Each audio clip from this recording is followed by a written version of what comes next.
വെയിൽ തെളിഞ്ഞിട്ടും വെള്ളക്കെട്ടുകൾ ഒഴിയാതെ കുട്ടനാട്. വെള്ളക്കെട്ടുകൾ തടസ്സമായതോടെ ഇവിടുത്തെ സ്കൂളുകൾ തുറക്കുന്നതിലും അനിശ്ചിതത്വം തുടരുകയാണ്. സ്കൂളുകളിൽ നിന്നും ക്യാമ്പുകൾ അവസാനിക്കാത്തതും വെല്ലുവിളി സൃഷ്ടിക്കുന്നു.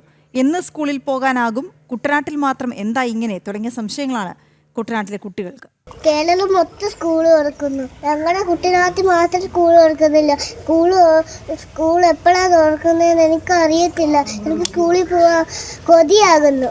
കുട്ടനാടൻ ജനത വർഷങ്ങളായി മാറി മാറി ഭരിച്ച സർക്കാരിന് മുന്നിൽ നിരത്തിയ പരിവേദനങ്ങളുടെ നിഷ്കളങ്കമായ പതിപ്പാണ് ഈ കുഞ്ഞുനാവിൽ നിന്ന് ഉയർന്നത്. മഴ മാറി വെയിൽ തെളിഞ്ഞിട്ടും കുട്ടനാട്ടിൽ ആകെ വെള്ളക്കെട്ടുകൾ. 1000 കോടി രൂപ മുടക്കി പുനർനിർമ്മിച്ച AC റോഡിലും വിവിധയിടങ്ങളിൽ വെള്ളം തന്നെ. നൂറുകണക്കിന് കുടുംബങ്ങൾ ഇപ്പോഴും ക്യാമ്പിലാണ്. സ്കൂളുകളടക്കം നിരവധി സർക്കാർ സ്ഥാപനങ്ങളും വെള്ളം കയറിയ നിലയിലാണ്. ഈ അവസ്ഥ മാറാതെ കുട്ടനാട്ടിലെ മിക്ക സ്കൂളുകളും തുറക്കാനാകില്ല. കേരള സംസ്ഥാനം മുഴുവൻ പ്രവേശനോത്സവം നടക്കുമ്പോൾ നമ്മുടെ സ്കൂളുകളിലെ കുട്ടികൾക്ക് മാത്രം പ്രവേശിക്കാനുള്ള അവസരമില്ല എന്നൊരു ദൗർഭാഗ്യം തന്നെയാണ്.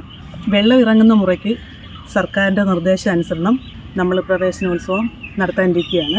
PTA പൂർണ്ണ പിന്തുണ ഇതിന് നമുക്കുണ്ട്. ഞാനിപ്പോൾ ഇത് സ്കൂളിലേക്ക് വരുന്ന ഒരു വഴിയാണ്. ഇത്രയും വെള്ളമുണ്ട്. ഇതിലേറെ വെള്ളം കുട്ടികൾ വരുന്ന വഴികളിൽ ഉണ്ടെന്നുള്ളതാണ് വാസ്തവം.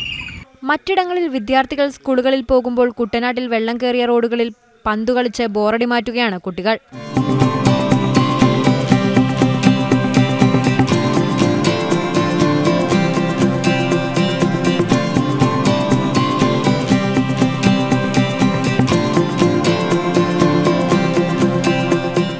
മഴക്കാലപൂർവ്വ ശുചീകരണത്തിലും തോടുകളിലെ പോളയും എക്കലും നീക്കം ചെയ്യുന്നതിൽ കാട്ടിയ അനാസ്ഥയും വെള്ളക്കെട്ടുകൾ ഒഴിയുന്നതിന് കാരണമായിട്ടുണ്ട്.